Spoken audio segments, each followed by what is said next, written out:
mau nonton film silat. Pria Betawi, jago silat, dan membela hak kaum yang lemah. Siapa lagi kalau bukan si Pitung? Nama aslinya sendiri adalah Salihun. Pitung merupakan nama panggilan yang berasal dari bahasa Sunda, pitulung, atau berarti penolong. Mengapa tokoh legendaris Betawi pada akhir abad ke-19 ini bisa diberi nama si Pitung? Apa yang telah ia lakukan untuk masyarakat? Hingga namanya menjadi sejarah khas di kalangan masyarakat Betawi. Enak banget.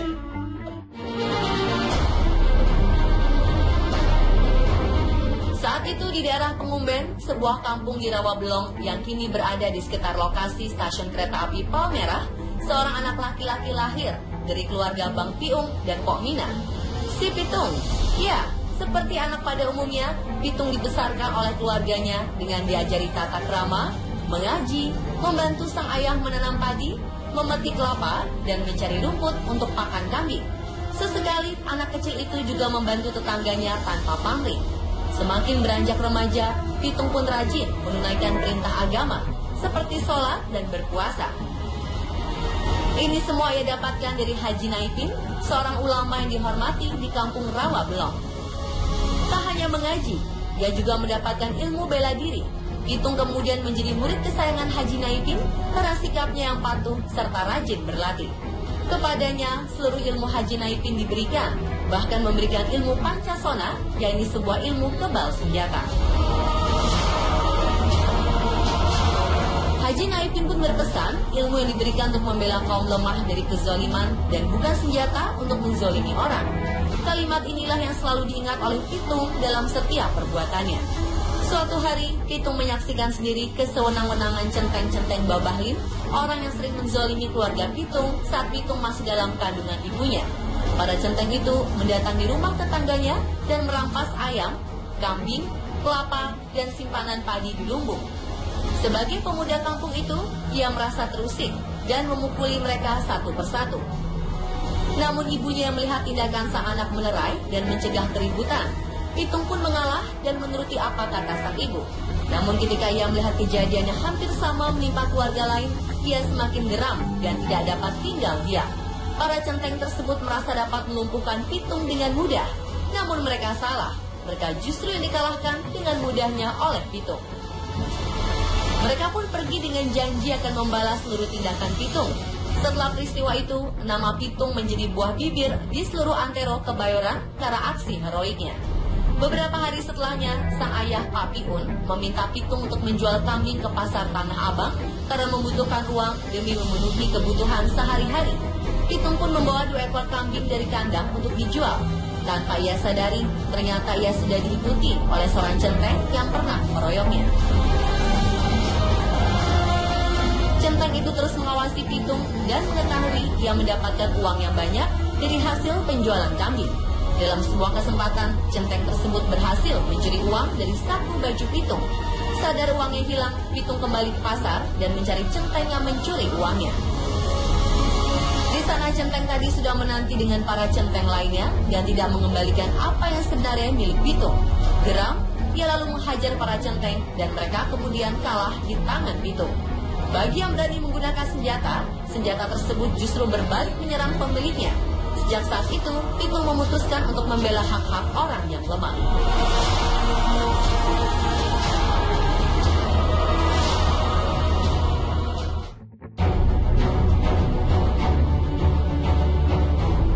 Semakin hari, semakin semena-mena tindakan para pria tidak berperkemanusiaan itu. Pitung pun tak tahan melihat penderitaan masyarakat tidak mampu yang ditindas oleh centeng-centeng tuan tanah yang diambil oleh penjajah Belanda. Beberapa centeng yang pernah berkelahi dengannya kini memilih untuk bersama Pitung membuat sebuah kelompok dan merampoki rumah-rumah orang kaya yang kemudian membagi-bagikan harta rampasannya kepada masyarakat kurang mampu. Ya, begitulah cara si Pitung membalaskan dendamnya kepada orang-orang yang telah mengambil harta kaum minoritas. Seperti kisah Robin Hood, bukan? Seorang bangsawan Inggris pada abad ke-16 yang tindakannya mencuri dari orang kaya untuk kemudian memberikannya kepada rakyat tak mampu. Nama Pitung kemudian semakin terkenal di kalangan masyarakat sebagai pembela kaum minoritas. Namun pada saat yang bersamaan muncul juga kelompok-kelompok lain yang merampok atas nama si Pitung. Para tuan tanah dan orang-orang yang mengambil keuntungan dengan memihak kepada Belanda menjadi tidak tentram. Mereka kemudian melaporkan tindakan-tindakan pencurian kepada pemerintah Belanda yang saat itu menguasai Jakarta dan akhirnya memerintahkan para aparat untuk menangkap si Pitung.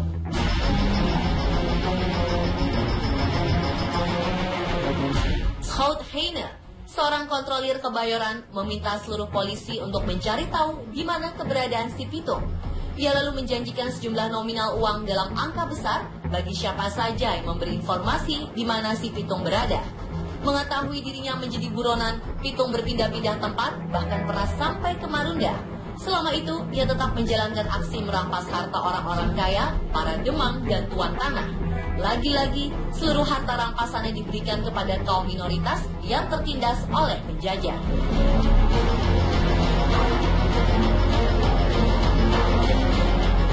Setelah beberapa kali menjalankan aksinya dan selalu lolos, pada suatu hari, Pitung bersama kelompoknya terjebak oleh siasat polisi. Saat itu mereka akan merampok rumah seorang demang dan para polisi sudah terlebih dahulu bersembunyi di sekitarnya.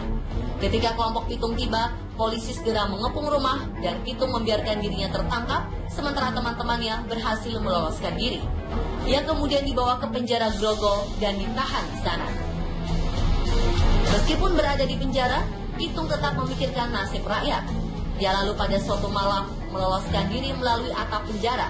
Bingung, teman-teman satu sel Pitung mengira Pitung memiliki ilmu menghilang. Kabar Pitung melarikan diri dari penjara membuat orang-orang kaya menjadi tidak tentram kembali. Tanpa berpikir panjang, Schout Heine memerintahkan orang untuk menangkap Pak Piun dan Haji Naiping yang tak lain adalah ayah dan guru Pitung. Setelah menangkap kedua orang terdekat Pitung, mereka disiksa agar memberitahukan di mana keberadaan Pitung. Namun keduanya memilih bungkam dan berujung dimasukkan ke dalam sel penjara di Grogol. Sementara itu, Pitung terus menjalankan aksinya merampok harta milik orang-orang kaya dan memberikannya kepada orang-orang miskin. Berita ayah dan gurunya ditangkap oleh polisi sudah menyebar dan sampai di telinga Pitung. Ia lalu mengirimkan pesan berisi ketersediaan menyerahkan diri bila kedua orang terdekatnya dibebaskan. Schout Heine pun menyetujuinya. Pada hari yang ditentukan, mereka membawa Haji Naiping ke tanah kosong. Ayah Pitung, Pak Piun, sudah terlebih dahulu dibebaskan oleh polisi. Di tanah kosong tersebut, pasukan polisi menodongkan senjata ke arah Haji Naiping. Tak lama, Pitung datang sendirian dan diminta untuk menyerah. Namun Pitung membuat suatu perjanjian. Ia akan menyerah setelah gurunya dibebaskan. Saat Haji Naiping dibebaskan, Pitung menghadap Schout Heine dengan senjata yang sudah diarahkan kepadanya. Mendengar perkataan Pitung yang meremehkan Schout Heine, ia lalu memerintahkan pasukannya untuk menembak Pitung. Pitung pun tewas di tempat bersimbah darah. Menurut budayawan Alwi Shahab, pada kisah si Pitung adalah sebuah cerita rakyat, maka tak heran banyak versi beredar luas di masyarakat. Lalu bagaimana kisah si Pitung menurut budayawan yang masih aktif menulis ini?